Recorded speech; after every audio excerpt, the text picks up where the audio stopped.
Olá, boa noite. Esta semana, a Central das Eleições está entrevistando os candidatos à vice-presidência da República das 5 chapas mais bem colocadas na última pesquisa Datafolha. A ordem das entrevistas foi decidida em sorteio realizado na presença dos representantes desses partidos. Nessa rodada, nós estamos questionando assuntos polêmicos, abordando os temas que marcam cada uma das candidaturas e tratando da viabilidade de alguns pontos dos programas de governo. Hoje o nosso entrevistado é o general Antônio Hamilton Mourão, candidato a vice na chapa de Jair Bolsonaro, do PSL. Hamilton Mourão tem 65 anos, é gaúcho de Porto Alegre, é formado na Academia Militar das Agulhas Negras, em Resende, no Rio de Janeiro. Participou da Missão de Paz em Angola. Foi adido militar na Embaixada do Brasil na Venezuela e comandante militar do Sul. Em fevereiro desse ano, entrou para a reserva. Participam comigo desta série de entrevistas os meus colegas Merval Pereira e Cristiana Lobo, Fernando Gabeira e Andréa Sadi, Miriam Leitão e Gerson Camarote. Eu vou ser o mediador. A entrevista tem 1 hora de duração. General, nós nos solidarizamos aqui em relação ao atentado que sofreu Jair Bolsonaro, as nossas solidariedades à família de Jair Bolsonaro, aos companheiros de partido, como o senhor também, de Jair Bolsonaro. Lamentamos profundamente um episódio como esse. Boa noite ao senhor. Boa noite, Heraldo. Boa noite a todos. Boa noite àqueles que estão acompanhando. Realmente, é mais do que um atentado ao Bolsonaro, é um atentado à nossa democracia. Mas o que eu quero destacar é que hoje é 7 de setembro, dia da união de todos os brasileiros, dia da nossa independência. E é essa a mensagem que a equipe que trabalha com o deputado Bolsonaro deseja passar ao nosso país. Eu já passo ao Fernando Gabeira, que tem a primeira questão ao senhor. General, uma das virtudes dessa nossa série é tentar entender como os candidatos a vice se comportariam na eventualidade de substituírem o candidato. Mas essa campanha é tão confusa que, às vezes, essa eventualidade vem mais cedo. Ontem estivemos aqui com um candidato a vice que vai ocupar a cabeça de chapa na semana que vem. E agora estamos diante do senhor, que terá mais ou menos, digamos, 10, 15 dias da campanha em que estará praticamente sozinho em relação ao candidato principal. E eu pergunto ao senhor, como a campanha vai integrar esse acontecimento, como ela vai elaborar esse acontecimento e qual será o tom dela daqui para frente? E como será a divisão das tarefas? Muito bem, Gabeira. Nós estamos trabalhando com 3 vetores, né? O primeiro vetor era, obviamente, a recuperação da saúde do Bolsonaro. A partir do momento que ele está no Hospital Albert Einstein, após o extraordinário trabalho feito lá em Juiz de Fora, nós estamos controlando esse aspecto. O segundo vetor é a questão da investigação policial que está em curso, não é? Nas mãos da Polícia Federal, competente, capacitada, e que vai chegar à conclusão sobre a verdade do que ocorreu ontem lá em Juiz de Fora. E o terceiro vetor é exatamente esse: como reorganizar essa campanha. Até então, não é, nós trabalhávamos com uma dupla muito bem afinada. Eu sempre costumo dizer que Bolsonaro é o nosso agitador, é o homem das massas, e eu sou o propagandista, que trabalho com pequenos grupos. Então agora nós vamos sentar ali com o Estado-Maior da campanha, compete a mim aquela disciplina intelectual de seguir o rumo que ele vinha dando, até porque o candidato é ele, não é? E em mais 2 ou 3 dias nós vamos conseguir nos reorganizar e vamos aproveitar, né? Temos muito pouco tempo de televisão, vamos aproveitar vídeos que já foram feitos e outros que ele vai ter condições de fazer e outras ideias que vão surgir das equipes que estão trabalhando. General, o tom será mais ou menos o tom da sua entrevista de ontem à noite em Porto Alegre? Quer dizer, calma, serenidade, procurar se entender um pouco melhor em todos os campos. Como é que será o tom mesmo da campanha? Hoje o deputado Bolsonaro me ligou, eram 7h20 da noite. Né? Eu estava ali em Copacabana, junto com a minha filha, que veio de Brasília, com meus 2 netos menores. E exatamente o que ele me disse foi que nós vamos moderar o tom. Por quê? Qual é o nosso grande objetivo? se nós vamos ser eleitos, nós vamos governar para todo o Brasil e não para pequenos grupos. Então, essa é a nossa visão, até porque fomos soldados a vida inteira e quem foi soldado do Brasil sabe que a gente tem que manter a união. Sem união, a gente não chega a lugar nenhum. Candidato Pereira. As redes sociais sempre foram a grande força da campanha do Bolsonaro, porque não tem tempo de televisão, não tem estrutura partidária grande. E agora, então, será mais importante ainda, né? Como é que vocês vão usar as redes sociais, sabendo que nas redes sociais a maior parte das mensagens das campanhas é incontrolável. A maior parte não depende diretamente de uma ordem de alguém. Tem militantes espalhados, o senhor tem condição de controlar essa militância para não deixar que o tom da campanha nas redes sociais seja um tom agressivo?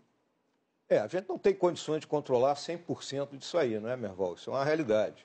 Agora, nós estamos difundindo pequenos vídeos, né? Eu mesmo já fiz uns 2 ou 3, né? Mandando o pessoal, né? Vamos raciocinar, vamos focar. Qual é o nosso foco? O nosso foco é difundir as ideias do Bolsonaro, as nossas ideias de campanha, as nossas propostas para o país, que é o que eu considero fundamental numa campanha, em vez de ficar todo mundo se atirando abaixo da linha da cintura, como já estava meio que ocorrendo, e que acaba levando a incidentes dessa natureza.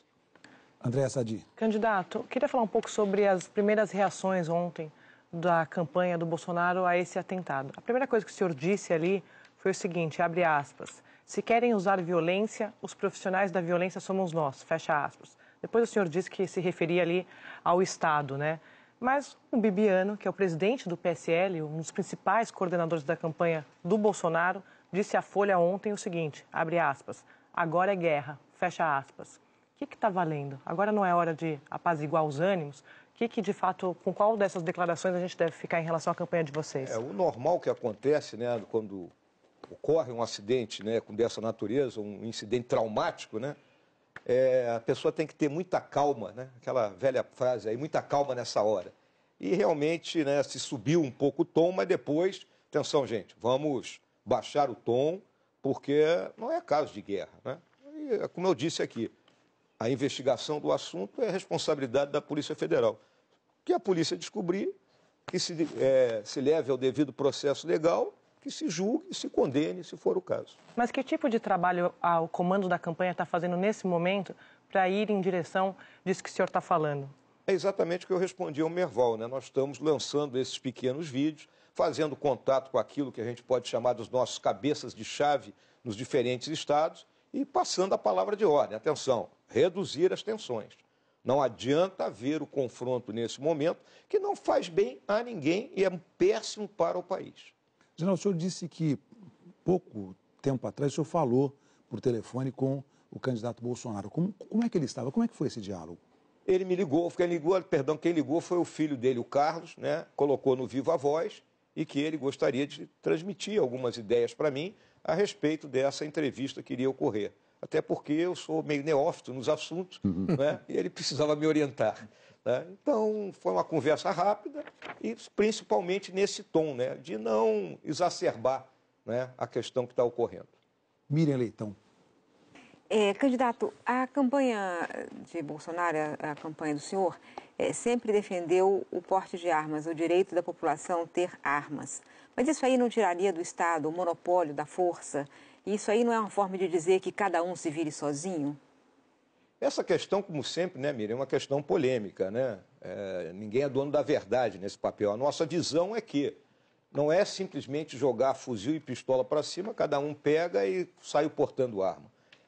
É a pessoa ter o direito de portar a sua arma, ou seja, vai ser submetida a um teste psicotécnico, não é? Vai ter que fazer prova de tiro e aí ela vai portar a sua arma desde que queira. Eu até comparo, pode ser uma comparação exagerada, vamos dizer assim, não é? Mas os acidentes de trânsito matam quase tanto quanto os homicídios no país. E ninguém proíbe de vender carro, muito menos estão preocupados da forma como os nossos motoristas estão sendo formados, e a gente vê desastres ocorrerem à noite e dia, finais de semana, não é? Problemas graves.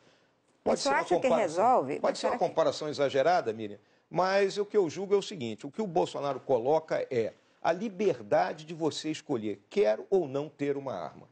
E em que isso aí vai resolver o problema?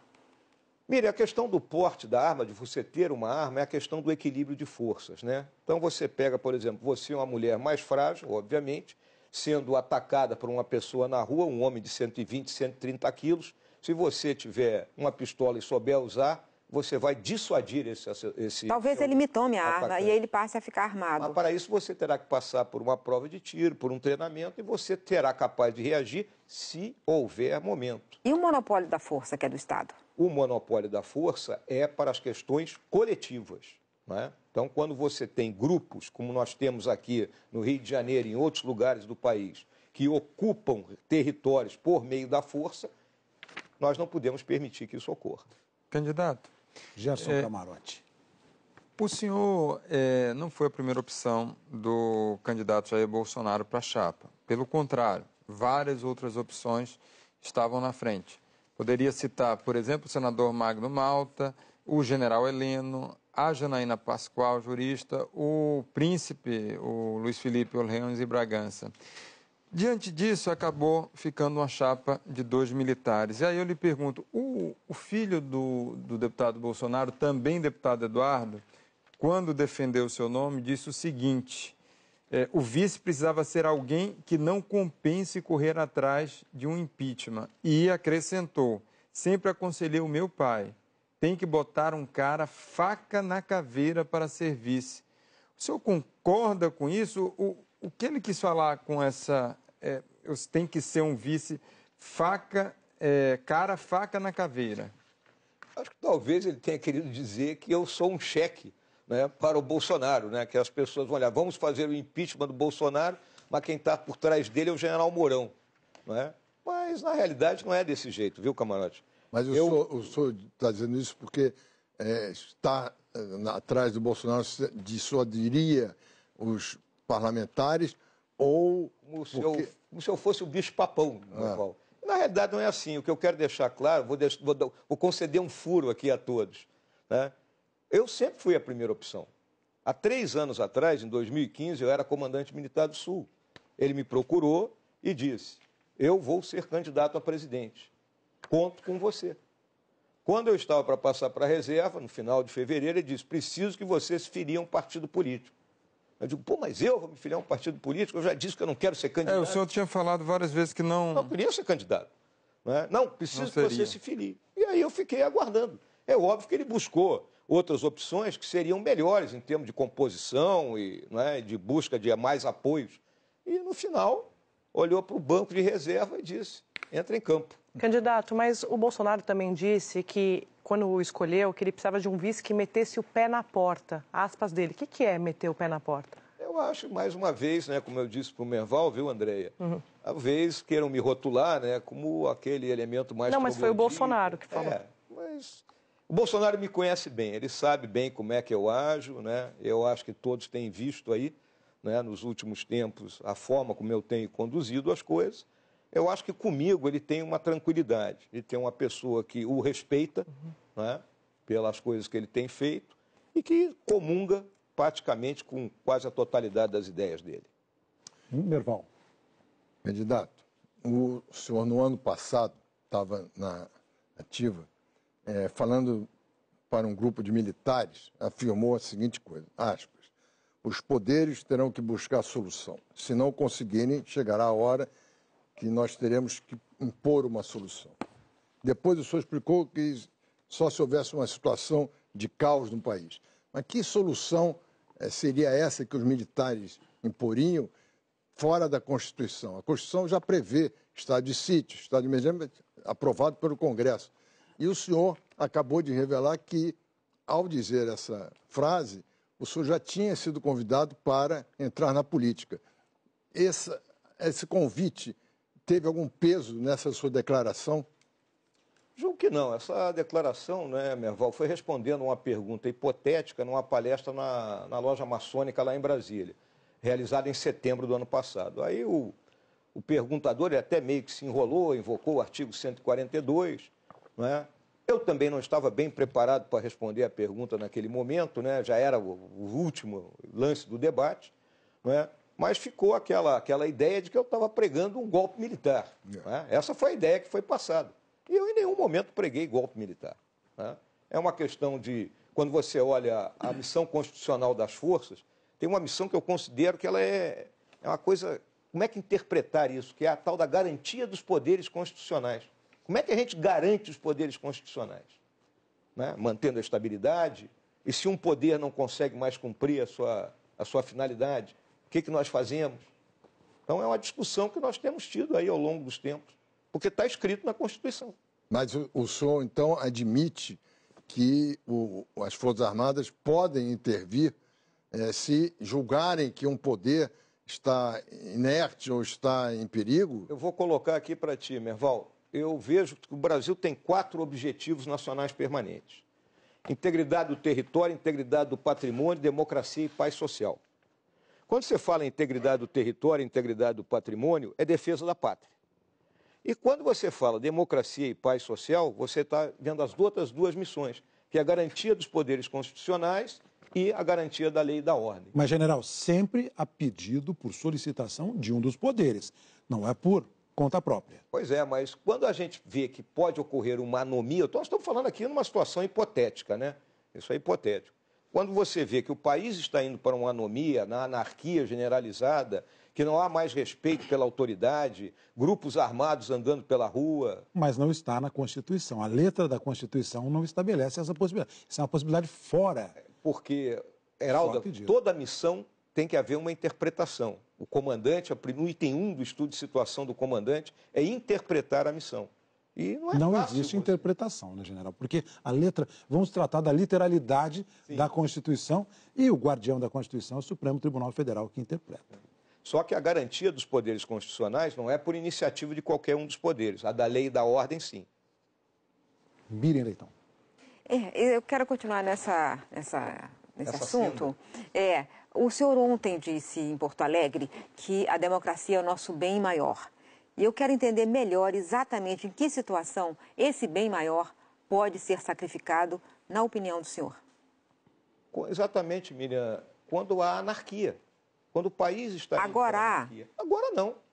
Nós temos tido turbulências, né? Temos tido momentos aí que as coisas ficaram meio complicadas, mas não estamos chegando no nível da anarquia. Mas isso que ele está falando, ele faz direito, é o seguinte: não existe na Constituição a possibilidade das Forças Armadas agirem por conta própria. Existe apenas, assim, ela atende a comando de poderes institucionais brasileiros. É esse ponto que a gente não está entendendo muito bem. E para reforçar, eu queria lembrar uma frase do senhor que disse o seguinte: por que não vamos derrubar este troço todo? Até chegar o momento em que ou as instituições solucionem o problema político, a relação do judiciário, retirando da vida pública esses elementos envolvidos em todos os ilícitos, ou então nós teremos que impor isso. É sobre isso que o senhor está falando? Exatamente. O que acontece? Como eu te disse, foi uma pergunta feita ali no final de um debate, não é uma pergunta mal feita e também mal respondida por mim. Foi mal respondida. Passou uma imagem de que eu estava pregando um golpe militar. Pois é, mas é exatamente... E não é isso que eu prego. Mas se não está na Constituição, uma intervenção é golpe. Vamos ver o seguinte: responsabilidade. Né? As Forças Armadas têm a responsabilidade de garantir que o país se mantenha em funcionamento. Cruzamos os braços e deixamos que o país afunde? A política não tem como mediar isso? Se a política não estivesse mediando. Olha a situação que eu estou colocando, Cristiano. É o momento em que a anarquia toma conta do país. Não está acontecendo, volto a dizer. Mas em qualquer hipótese. Em qualquer hipótese, uma intervenção... Quem é que vai decidir que a situação está de anarquia, nesse limite que o senhor está Para isso colocando? existe comandante, né? O comandante teria que decidir, não seria a iniciativa... Mas o comandante quem? O presidente da República? O próprio presidente da República, ele é o comandante em chefe das Forças Armadas, ele pode decidir isso, ele pode decidir empregar as Forças Armadas. Aí você pode dizer... Mas tem regras, é só o Congresso Nacional. É um autogolpe. É um autogolpe, você pode dizer isso. Mas é o Congresso que tem que decidir. É um autogolpe também. Quer dizer, o senhor admite a possibilidade teórica de haver um autogolpe? Já houve em outros países, né? Aqui nunca houve. Mas aqui o senhor admite, na situação do Brasil, no nível de avanço democrático que o Brasil já conquistou? Não acho que vai ocorrer, Camarote. Não acho que vai ocorrer. Eu respondi a uma hipótese, né? Trabalhamos em cima de uma hipótese, eu tenho dito em todas as vezes, já me perguntaram esse assunto várias vezes, né? Que era uma hipótese. Eu não vejo no momento que o Brasil está vivendo, com todas as dificuldades que nós temos, com um Congresso com muita gente envolvida em atos de corrupção, com o Executivo sem conseguir realizar suas tarefas, às vezes com as reclamações que nós temos em relação à lentidão do Judiciário, à falta de ação do Judiciário, mas prosseguem funcionando as instituições brasileiras. E o nosso comandante, vou colocar o Eduardo Vilas Boas, ele tem deixado isso muito claro todas as vezes. E qual foi o tripé que ele se manteve nesse tempo todo? Legalidade, estabilidade e a nossa legitimidade. Candidato, o senhor disse recentemente, quando foi indicado a vice do candidato Bolsonaro, a seguinte frase, que o Brasil herdou a cultura de privilégio dos ibéricos, a indolência dos indígenas e a malandragem dos africanos. O senhor já tentou se explicar, mas acabou reforçando esse pensamento. Esse tipo de afirmação, ele não reforça estereótipos? Marote, é sociológico isso aí, né? Todos aqueles que leram e estudaram a formação da nossa nacionalidade, os nossos grandes mestres, como Gilberto Freire, Sérgio Buarque de Holanda... Gilberto Freire não fala isso. Fala, quando você olha em Casa Grande Senzala, você pensa essas coisas. É interpretação. O próprio Roberto Campos falou isso, Fernando Henrique toca nesse assunto, mas o que eu quero deixar claro? Gilberto Freire falou o oposto, o Casagrande Senzala, justamente dessa boa influência da miscigenação brasileira. Exatamente, a miscigenação nos trouxe essas características. Isso não é defeito, são características. Mas candidato, é uma tese superada. Essa tese é completamente superada pelos estudos antropológicos, e considerada históricos. Racista, inclusive. Não, deixa eu deixar claro aqui a coisa. Eu servi a uma instituição, né, ao longo de quase 50 anos, que é a característica central do Brasil. Nós somos multiétnicos. Inclusive, vale o nosso exemplo. Na Segunda Guerra Mundial, a única divisão, a única tropa multiétnica era nossa. Então, nós temos um profundo respeito, e é só olhar para mim. Eu sou o produto dessa mistura de raça que nós somos. Candidato, a sua ascendência não melhora essa frase, né? A nossa ascendência aqui, todos nós temos uma ascendência parecida, ela é muito forte. O senhor está falando da indolência dos índios e da malandragem dos negros. O que o senhor realmente quer dizer com isso? A malandragem não significa que você está no erro das coisas. O que é a malandragem? É você ter a capacidade de solucionar situações inusitadas, não é, com linhas de ação diferentes daquelas ortodoxas. É o que se cansa de falar da capacidade do brasileiro. O brasileiro tem a capacidade de superar problemas, não é, trabalhando de forma distinta de outros que seriam mais quadrados, digamos assim. O senhor falou então de crítica, né? O senhor falou então de crítica, num contexto de crítica. Eu ouvi bastante, eu ouvi o que o senhor falou. Não era crítica, o senhor estava justificando as nossas dificuldades com essa frase. Falando que precisa superar isso, essa herança. Eu estava falando da nossa herança cultural. Nós temos que saber quem nós somos. E nós temos essas capacidades. Nesse ponto eu escapo um pouco das teorias sociológicas e vejo pela minha experiência pessoal. Grandes estradas brasileiras foram construídas na trilha dos índios. Eu andando de carro por elas, eu fico cansado. Eu imagino como essa gente não andou pelo Brasil. Então, na verdade, eles não são tão indolentes assim, eles andam demais. O senhor mesmo sabe que lá os Yanomamis cruzam do Brasil para a Venezuela, da Venezuela para o Brasil. Então, eles têm uma vida bastante difícil. É uma forma, a natureza. Eu conheço bem o Brasil, né? Como eu disse, eu trabalhei em todos os lugares, morei. Não foi aquele que foi lá, passou uma semana e achou que conhece tudo. E de Amazônia, 5 anos de Amazônia, sendo que 2 em São Gabriel da Cachoeira, que é o município mais indígena do Brasil. Lá no Rio Negro. Alto Rio Negro. Cristiana Lobo. Eu queria passar um pouco para a economia e perguntar para o senhor o seguinte: o programa de privatização do economista responsável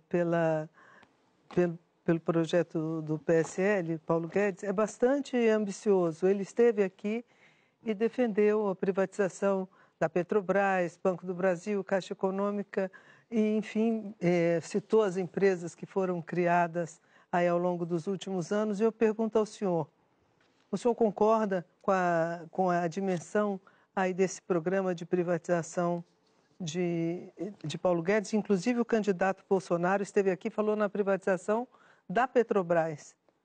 É o que o senhor gostaria de ver no governo? Olha, quando você lê o próprio programa que está publicado, né, você olha lá na questão da Petrobras, que eles falam nas atividades de distribuição, refino, e não tocam no núcleo principal da Petrobras, que é a exploração, né, do petróleo. Então, isso não está tocado no próprio programa. A minha visão é concordar com isso. Eu não acho que a Petrobras deva ser inteiramente privatizada. Em relação ao Banco do Brasil e da Caixa Econômica, é uma questão de não haver uso político dessas instituições. Eles têm funcionários competentes, capazes, que têm condição de gerenciar essas instituições. Agora, existem outras empresas estatais, das 180 que nós temos, né? E sendo que 18... 170 é alguma coisa, né? Sendo que 18 são efetivamente bancadas pelo governo, que são extremamente deficitárias, né? E na situação que nós estamos vivendo, com o déficit fiscal, não é, indo já quase para o 6º ano de déficit fiscal, a gente tem que tomar alguma atitude. São 143 empresas. 143. Minha cabeça não está muito boa. Candidato, não pode criar mais estatal nessa altura, mas o governo militar, ele foi intervencionista e foi estatizante. Foi o governo que mais criou estatais, e o segundo governo que mais criou estatais foi o PT. O programa do partido, o programa da campanha e o que o Paulo Guedes tem dito é liberal, ao contrário. Eu queria saber a sua opinião. Quer dizer, o senhor acha qual o papel do Estado na economia? O que o senhor acha das estatais? Você está falando que tem que tomar alguma atitude, significa vender as empresas, é isso? Concordo plenamente. Eu acho que o Estado não tem mais que estar preocupado em exercer atividades que serão muito mais bem exercidas pela iniciativa privada. O papel do Estado é regular as atividades. Daí as agências reguladoras, que não podem ser utilizadas também como cabide de emprego, como vieram sendo utilizadas. Em relação a como a senhora iniciou a pergunta aí, a parte militar, nós tivemos o governo Geisel, extremamente estatizante. Mas também tivemos o Castelo Branco, que tinha Roberto Campos e Otávio Gouveia de Bulhões, e foi o passo inicial, né? Foi um período muito curto de pensamento mais liberal, mas em geral, foi interessante. O senhor acha que eles erraram? Acho que Geisel errou. Acho. É minha visão. Só o Geisel, Médici não, ninguém. Médici diferente. Médici foi um governo diferente. Agora o Geisel foi o homem que realmente... O senhor acha que foi melhor? O Médici foi o melhor governo do que o Geisel? Foi, na minha visão, sim. Mas não foi o período mais duro da ditadura, da repressão? Miriam, essa questão da ditadura, né, isso é história, né? Eu sei que você teve a sua passagem, né, difícil aí nesse período, né? Mas isso é história. Mas eu não falo por mim, eu falo pela história. A história terá que ser bem contada a esse respeito. Não é? Nós tivemos grupos organizados que tentavam implantar um outro tipo de ditadura, vamos colocar assim, atacaram o Estado se defendeu, e quando ocorre guerra, a primeira coisa que é vítima é a razão. O senhor tem dito, e também o candidato Bolsonaro, que o coronel Carlos Brilhante Ustra é um herói. E no período que ele ficou no DOI-CODE, 47 pessoas morreram. Eles estavam sob a custódia do Estado. E o senhor acha isso normal, que um herói deve fazer isso? Comandar um estamento militar, um local do Estado em que 47 pessoas morrem sob a custódia do Estado? Olha, os meus heróis não morreram de overdose, Miriam. Tá? Carlos Alberto Brilhante Ustra foi meu comandante quando eu era tenente em São Leopoldo. Um homem de coragem, um homem de determinação, que me ensinou muita coisa. E os mortos? E tem gente que gosta de Carlos Marighella, assassino, terrorista, autor de um manual que é explorado por todos os terroristas. Eu pergunto pelo Estado, o papel do Estado brasileiro naquele momento. Houve uma guerra, Miriam, houve uma guerra. Excessos foram cometidos? Excessos foram cometidos. Então o seu herói matou pessoas? Heróis matam. Eu queria também perguntar uma coisa para o senhor sobre a reforma da Previdência. Na reforma da Previdência, num hipotético governo, num possível governo Jair Bolsonaro e o senhor também, Como é que vai ser a reforma da Previdência dos militares? Excelente pergunta, Miriam. Eu trabalhei nisso aí ao longo dos últimos 2 anos como secretário de Economia e Finanças do Exército. E aí, talvez até me estenda um pouco aqui, né? A medida provisória que hoje governa o salário dos militares, ela cortou aquilo que era considerado os privilégios, né? Então, o pessoal ia para a reserva, era promovido ao posto imediatamente superior, questão da pensão das filhas, a licença especial que era concedida por 6 meses a cada 10 anos que você trabalhava, e caso você não usasse, aquilo contava em dobro para a sua passagem para a reserva. Isso gerou um decréscimo nos nossos salários. Então, hoje nós temos 3 tipos de coronéis. Falo coronel porque é o posto que o cara pode almejar atingir nas condições normais de temperatura e pressão. Nós temos os coronéis que passaram para a reserva antes de 2000, em 2000, que ganham R$18 mil brutos. Os que estão passando agora ganham 15 e os que vão passar em 2030 ganham 13. Tá? Então, houve já uma mini reforma, vamos colocar assim. O nosso gasto é um gasto que vem diminuindo. Agora, nós consideramos outras hipóteses, né?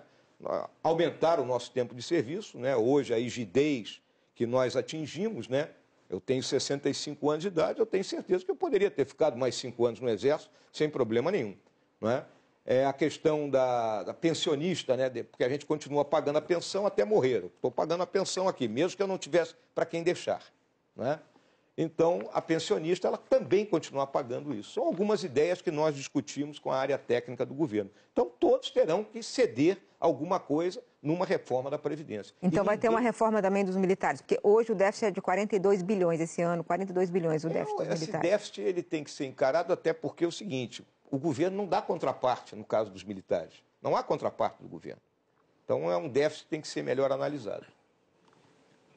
Cristiana Lobo. Candidato. Tranquila, Cristiana.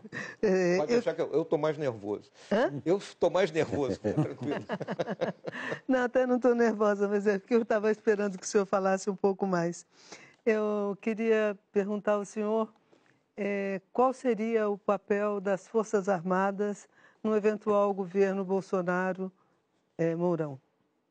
Olha, as Forças Armadas já têm as missões muito bem definidas na Constituição, né? Elas têm procurado se ater a essas missões. Além disso, existem as ações subsidiárias, né, que nós viemos praticando, seja na distribuição de água no Nordeste, seja na ajuda nas calamidades públicas, seja na questão do emprego da engenharia militar, na construção de determinadas obras ou na fiscalização. Ações como essa do Rio de Janeiro de segurança. A questão da garantia da lei e da ordem, nós viemos sendo empregados seguidamente, né?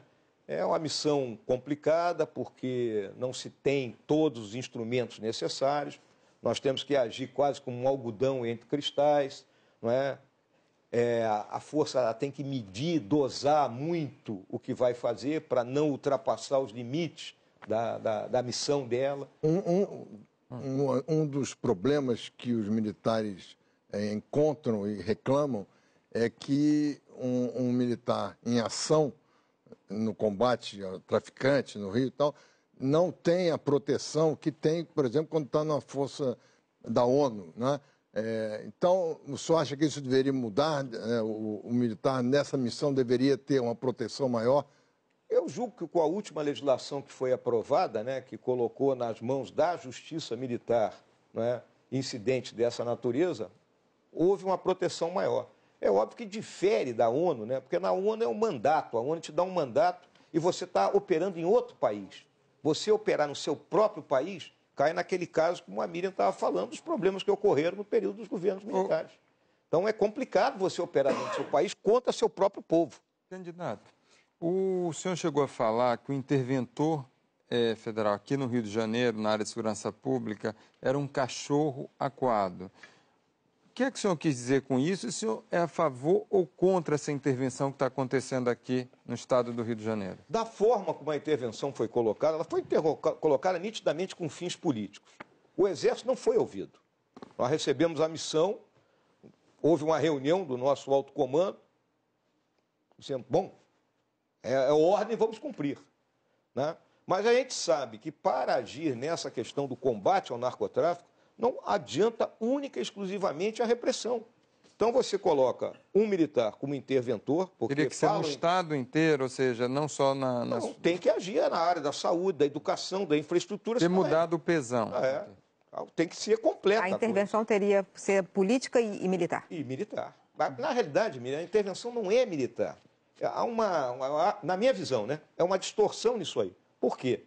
Porque o governo decretou a intervenção na área de segurança pública. Ele podia ter nomeado o Heraldo como interventor, né, mas nomeou o general Braga Neto. O general Braga Neto poderia ter ficado só como interventor. Por uma questão de manter a unidade de comando, que é doutrina nossa, ele manteve 2 chapéus, né, interventor e comandante militar do leste. Já havia um decreto de garantia da lei e da ordem em vigor. Então ele passou a utilizar a tropa que já estava sendo empregada. Colocou um general na Secretaria de Segurança, mas nós não conseguimos agir no resto, né? Então continua, um enxugar de gelo. A gente entra em combate com o traficante, vai lá, tira a barreira, né? Mas o Estado não entra como um todo. Nós saímos e o problema persiste. Não, Ministério da Defesa. Qual é o desenho que o senhor vê para o Ministério da Defesa? Foi idealizado no governo Fernando Henrique Cardoso a ser ocupado por um civil. O senhor admite a possibilidade de, no eventual governo de Bolsonaro e do senhor, um civil ocupar o Ministério da Defesa? Sim. O problema é que nós tivemos alguns civis pessimamente preparados para serem ministros da Defesa, né? Quais? Os primeiros ali que nós tivemos, né? O senador Elcio Álvares, tínhamos um que era funcionário do Banco do Brasil, Quintão, né? Até já me esqueci o nome dele. O próprio Jacques Wagner, né? O Jacques Wagner ser ministro da Defesa, brincadeira, né? Pô, até deboche com a força, né? Então, civis bem preparados, né, que conheçam, né, nós temos na área diplomática, mas nós por temos que o Jacques Wagner de seria um deboche? Ele foi governador de Estado. Vou lhe contar uma aqui, camarote. 2015, tá? Quando houve o rebaixamento da nota do Brasil, né, o Brasil foi rebaixado, né, e aí ele estava comigo lá no Sul, né? Veio a notícia, então o presidente queria falar com ele, ele tentando ligar, e aí falou com um assessor dela, que eu não vou citar o nome, por razões óbvias, né? E aí qual era a palavra de ordem? Nós vamos dizer que no tempo deles era pior. Quer dizer, o cara não está preocupado com o Brasil, ele está preocupado com a questão política do governo dele e do outro. Pode ser ministro da Defesa? Na minha visão, não. Candidato, o candidato Bolsonaro já disse que o governo dos senhores, se eleitos, vai ter um monte de militares. Para quais cargos? Qual que é o desenho que vocês estão pensando, que os senhores estão pensando? Eu acho que eu tenho respondido essa questão, Andréia. Existem pessoas competentes no meio civil e no meio militar. O que o Bolsonaro ele quer dizer é que nós precisamos de gerentes nos ministérios e não entregar um ministério de porteira fechada para um partido político ou para um político. Mas será para os militares? Não, não será para os militares. Mas o que é esse monte de militares que ele quer dizer? Eu acho que ele não vai chegar a esse ponto, né? Nós temos conversado a respeito, isso é mais uma figura de retórica dele, tá? Ele gosta de passar essa imagem. A minha visão, que eu converso com ele, vamos lembrar que eu sou um dos principais assessores dele, tá? É que nós temos que escolher gente competente. Então, se eu tenho você com extrema competência, né, para ser ministra de algum dos ministérios, eu vou colocar você, mesmo que eu tenha um outro militar que também tenha a sua competência. Entendeu? A questão-chave é competência e eficiência gerencial. General Fernando Gabeira. O senhor esteve 2 anos na Venezuela numa posição de observador privilegiado, conhecendo bastante bem a situação. Hoje nós vivemos uma grande crise na fronteira e a Venezuela está numa situação dramática. Há na política de Roraima uma tendência quase que unânime, mas uma forte tendência a pedir o fechamento da fronteira. Por outro lado, nós temos dificuldades em atender também, temos atender aos refugiados que chegam. Como é que o senhor vê a solução dessa situação? A questão da Venezuela é a crônica de uma morte anunciada, né, Fernando? Esse processo que lá ocorreu, iniciado ali com Chávez e o seu socialismo do século XXI, deu no que deu, a destruição total da economia do país, não é? E a fuga dos venezuelanos. Os mais ricos foram para os Estados Unidos, para a Europa, a classe média está descendo aí para o Chile, para outros países latino-americanos, Colômbia, e os mais pobres é que estão vindo aqui para o nosso lado. Até porque, vamos olhar geopoliticamente, né? Vamos imaginar aqui, né? Entrando ali pela Foz do Amazonas, subindo o Rio Negro, Canal do Cacequiari, Orinoco, né? Que eu chamo de ilha, isso aí, é vazio tanto do nosso lado como do lado deles, né? Então há uma dificuldade até de transpor isso, e a única rota é a Roraima. É um problema do nosso governo. O governo federal deixou correr esse barco, né, nas mãos de um estado como Roraima, que a gente sabe que não tem potencial para receber isso aí, chamou o Exército, mais uma das nossas atividades, não é? Mas o governo tem que resolver, a gente não pode virar as costas, não é, aos venezuelanos. Não é? Que país seremos nós? Qual é a imagem que a gente está passando? Não é? Nós temos que ter uma política externa vigorosa e passar a imagem da ajuda humanitária que todo país tem que fornecer. E o senhor acredita que essa também é a posição do Bolsonaro? É a posição dele. É a posição da chapa. O que ele considera é o seguinte, não é um problema de Roraima, é um problema do Brasil como um todo, do seu governo federal. E a ideia de campo de refugiados dá uma imagem muito ruim, mas é mais no sentido dos campos de refugiados protegidos pela ONU, uma situação mais... Eu vivi essa situação em Angola, Merval. Né? Eu, quando estive lá na Força de Paz da ONU, os primeiros 6 meses de missão era aquartelar os guerrilheiros da UNITA com suas famílias. Então, aquartelei em torno de 5 mil guerrilheiros, mais as famílias foram 30 mil pessoas. Isso é um problema muito sério. Né? Problema de saúde, problema de infraestrutura. General, né? e como incluir esses refugiados no mercado de trabalho? A gente já tem dificuldade com a questão do trabalho aqui. Como que se faz essa inclusão econômico-financeira? Pois é, meu irmão, Heraldo, perdão. Essa é uma questão difícil de responder, né? Nós vamos ter que buscar alguma solução para isso aí, né? Agora não tem uma resposta para lhes dar a esse respeito. Você acha que a Venezuela é uma ditadura? E por que as Forças Armadas sustentam esse governo? Excelente pergunta, Miriam. Você agora me levantou uma bola boa. Então, vou contar a história da Venezuela aqui de forma rápida. A Venezuela teve uma guerrilha na década de 60, que todos sabem, né? Cubanos estavam lá, inclusive, com essa guerrilha. Foi batida dentro do sistema democrático que eles tinham de então, que era o Pacto de Punto Fijo. Conclusão que eles chegaram. Para impor o domínio na Venezuela, eles precisavam das Forças Armadas. Quem chegou a essa conclusão, um guerrilheiro chamado Douglas Bravo. Tá? Quem estudou a história da Venezuela conhece. Fernando deve conhecer. Conheço. Tá? Bom, nasceu Chávez dessa infiltração. Chávez tentou o golpe em 92, né? Um golpe que ele ficou escondido no Museu Militar, e a tropa dele foi lá atacar a residência do presidente, o palácio, morreu gente. E um general que estava comprometido com esse processo, né? Ele foi encarregado de prender o Chávez e deu 5 minutos para o Chávez falar em cadeia nacional de rádio e televisão.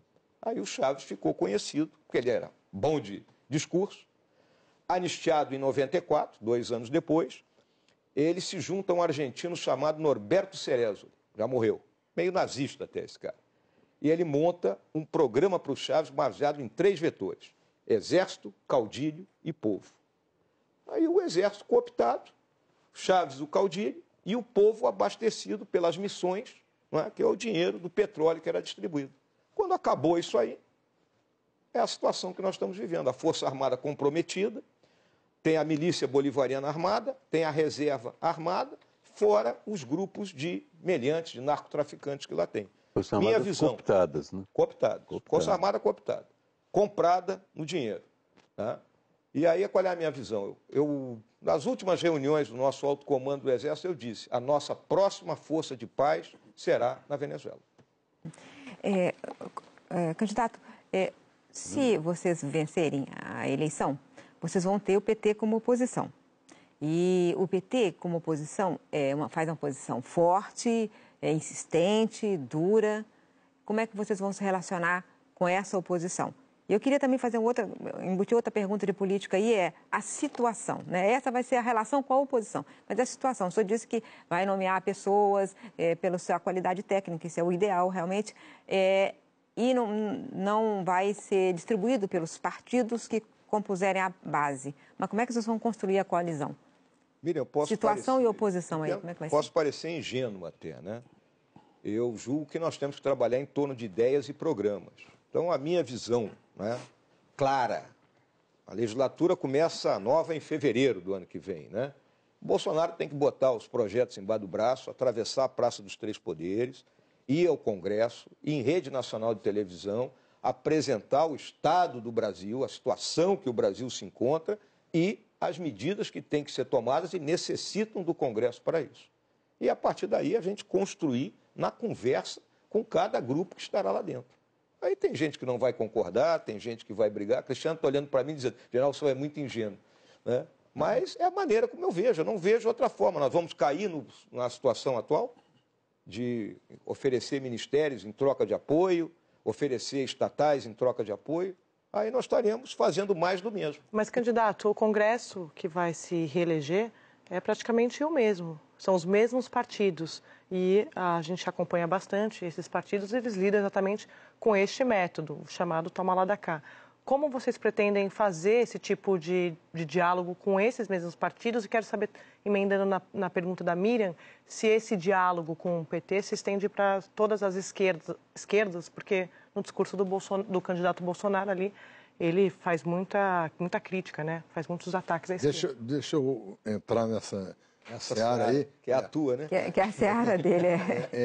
Então, o senhor acha que um governo com 2 militares quadrados vai conseguir, pela simples presença dos senhores no Palácio do Planalto, convencer os deputados a mudarem o conceito? O conceito. Merval, a minha visão é essa, porque nós temos que mostrar a situação do país. O povo tem que entender isso também. O eleitor tem que pressionar os seus eleitos, não basta só o executivo. Até porque, vamos olhar, a tarefa do legislativo é fazer as leis, aprovar o orçamento, e a tarefa do executivo é cumprir aquele orçamento e gerenciar o país de modo que se execute as coisas. Se coloca muita responsabilidade aqui nas costas do presidente, como se ele fosse o rei. O presidente não é rei, ele é chefe de um dos poderes. Não é? Então, nós vamos ter que estabelecer um diálogo com o Poder Legislativo. Aí você me diz, vai ser complicado, a Andréa está falando, a Miriam está falando, vai ser difícil, vai ser muito difícil, mas nós temos que fazer, e dentro das ideias. Dentro das ideias? Dentro das ideias. Não é dentro daquela tese de que... Se nós formos entrar nisso, é o troço que a gente mais critica, que todo mundo critica, aí seremos mais do mesmo. Né? E o pessoal ainda vai dizer o seguinte, esses aí eram as vestais do templo. Não, mas eu estava me referindo à sua ideia de que se houver um caos, as Forças Armadas podem intervir. Mas não haverá caos nisso aí. Essa seria uma ameaça ao Congresso, para o Congresso atender às medidas que o governo vai apresentar? Não vamos fazer que igual o Dom Pedro, para aprovar a Constituição, né? Cercou o Congresso e mandou evacuar e otorgou a Constituição. Não, isso já ficou para trás, né? Apesar de nós termos um príncipe da Casa de Orleans e Bragança no nosso partido. General, nós vamos fazer um pequeno intervalo. A Central das Eleições faz um rápido intervalo. Voltamos já com o segundo bloco dessa entrevista com o general Hamilton Mourão, candidato a vice de Jair Bolsonaro. Até já.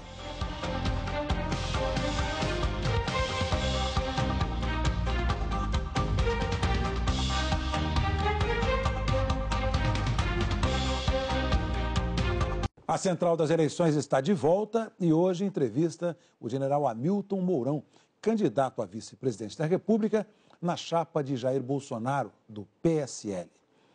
General, nesse bloco nós vamos fazer assim um bate-bola, pergunta-resposta, e eu já vou começar.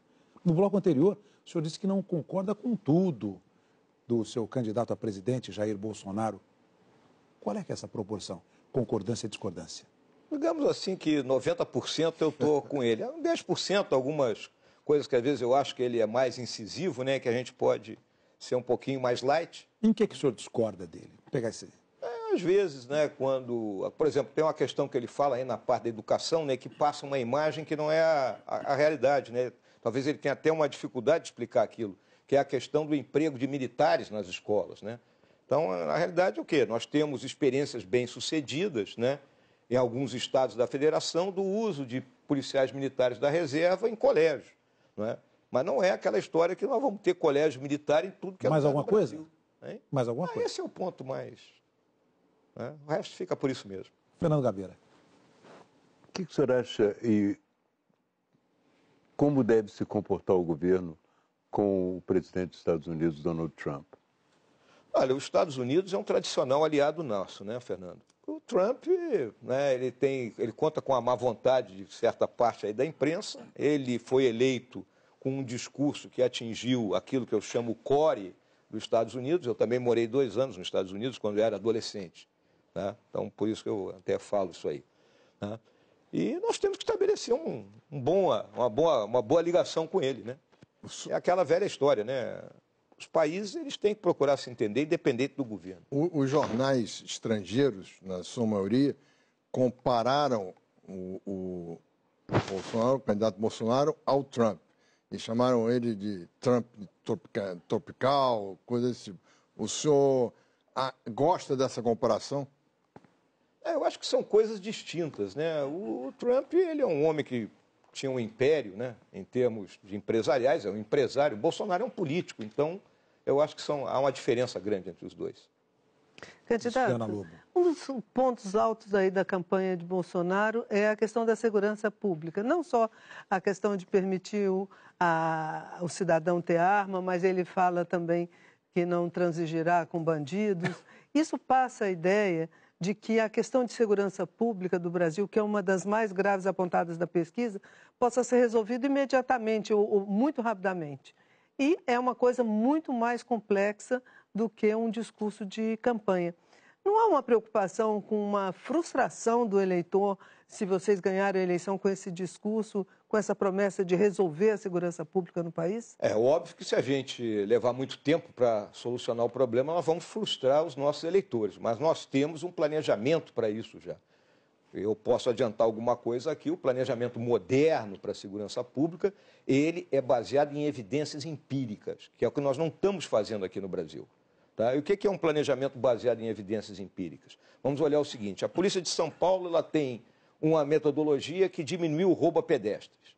A Polícia do Paraná tem uma metodologia que diminuiu o roubo de carga. Então nós temos que fazer a junção disso aí, aumentar a capacidade de inteligência, a inteligência bem feita, formando realmente os operadores de inteligência das nossas polícias, porque a inteligência policial é diferente da inteligência de Estado, não é? E a questão dos equipamentos. Em que momento o cidadão poderá sair às ruas com tranquilidade? Os senhores têm essa imaginação? Nesse prazo, se eu for dizer isso, eu serei leviano. Né? Talvez, né, dentro daquela teoria de que eu vou impor medo, pode ser que eles saiam à rua logo. Gerson Camarote. Candidato, teve um momento de saia justa na convenção do PSL, que homologou a candidatura do Jair Bolsonaro. A jurista Janaína Pascoal, que na época era cotada para vice, ela chegou a falar que não dava para ser o PT ao contrário. Isso falando com a militância, mandando um recado para a militância, falando que precisava mais diálogo, que precisava ouvir mais. Ou seja, dando um recado ali para a questão da intolerância. O senhor concorda com a jurista Janaína Pascoal? Eu acho que a Janaína ali, ela tocou num aspecto que é exatamente o que nós começamos o nosso diálogo aqui hoje, né? Quando comentamos a questão do atentado sofrido pelo Bolsonaro. E os radicalismos, os extremos, eles não servem, né? Então a gente tem que procurar neutralizar, tanto de um lado como do outro. Foi isso que ela quis dizer e eu concordo com ela em parte. E como é que o senhor vê isso na militância? Olha, a militância do Bolsonaro ela é uma militância diferente, por exemplo, da militância de esquerda. Eles têm características distintas, não é? Mas também existe lá dentro aquelas pessoas que estão tomadas por um ódio furibundo contra tudo aquilo que represente a esquerda. Então, vamos acalmar isso aí, gente. Todos são brasileiros. André Sadi. Candidato, o senhor falou agora há pouco que não concorda com tudo que o Bolsonaro fala, mas não citou a questão das mulheres, as declarações polêmicas dele em relação às mulheres. Por exemplo, que deu uma fraquejada quando teve uma filha mulher, quando ele admite ali a diferença salarial entre o homem e a mulher. Queria saber do senhor se o senhor concorda com essas declarações dele. Eu acho que o Bolsonaro está sendo demonizado, né? Inclusive a campanha que tem sido feita aí por um determinado candidato contra ele é de uma baixaria sem tamanho, porque pinça a frase de alguma discussão, não é? E passam a imagem que o Bolsonaro é o terror, né? É o camarada que não respeita as mulheres. E não é isso, né? O Bolsonaro é um cara que foi criado numa cidade do interior de São Paulo, um homem que se fez, um homem de família, né? E essa questão das mulheres está mais do que... Eu sou filho de uma mãe que trabalhava fora, não é? Na década de 50. Né? Então, isso aí, o mercado de trabalho foi conquistado por vocês. Mas quando ele disse que deu uma fraquejada quando teve mulher, o senhor... O Bolsonaro ele tem aquelas figuras de retórica, é o jeito dele. Às vezes ele quer fazer uma piada... Mas o que ele quis dizer com isso? É piada, André. Ele quer fazer uma piada e aí, como muita gente tem uma certa... Não, o Bolsonaro é o cara de direita, é um sujeito radical. Então, mas é uma piada de mau gosto, né? É, aquela história, né? Às vezes, se você contar essa piada no meio de homens, não é problema. Mas se mulheres assistem, é um problema. Mas ele é candidato à presidência da República. Pois é, exatamente. Né? Miriam Leitão. Num eventual governo dos senhores, a Bolsa Família continua, vai ser ampliada, vai ser alterada, vai ser...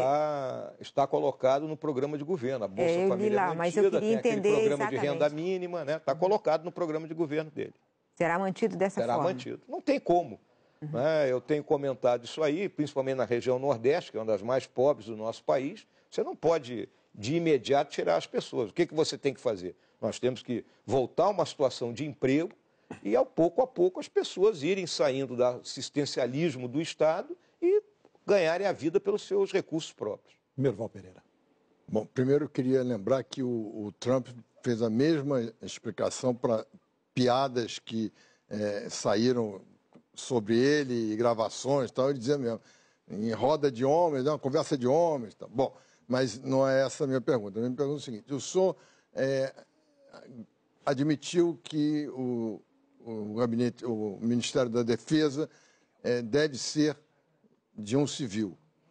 E o gabinete civil de um militar? Dizem que o senhor poderia acumular essa função. O senhor imagina que um militar possa ser chefe do gabinete civil, como o Golbery, por exemplo, foi no governo Geisel?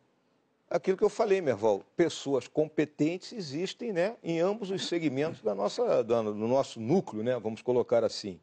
O que se fala para a Casa Civil seria até o Heleno. Né? O Heleno é um homem notável, né, uma cabeça brilhante, um camarada que sabe dialogar com todo mundo. Né? Mas é uma escolha que ele vai ter que fazer na hora que a gente sentar. Né, depois o senhor terá algum papel no governo? Até agora, ele não me disse, mas eu jamais vou ficar, né, indo do Jaburu, ou se for morar no Jaburu, porque podemos decidir que não vamos habitar, né, nenhum dos palácios, né, ficar do Jaburu para o Planalto, trocando 6 por meia dúzia, eu não vou fazer isso. O senhor quer ter uma função específica. Algo ele tem que botar para fazer. Qual área o senhor teria mais afeição? Olha, posso até trabalhar em termos de coordenação do trabalho dos ministérios, de projetos que tenham que ser tocados, porque o que acontece? Nós somos muito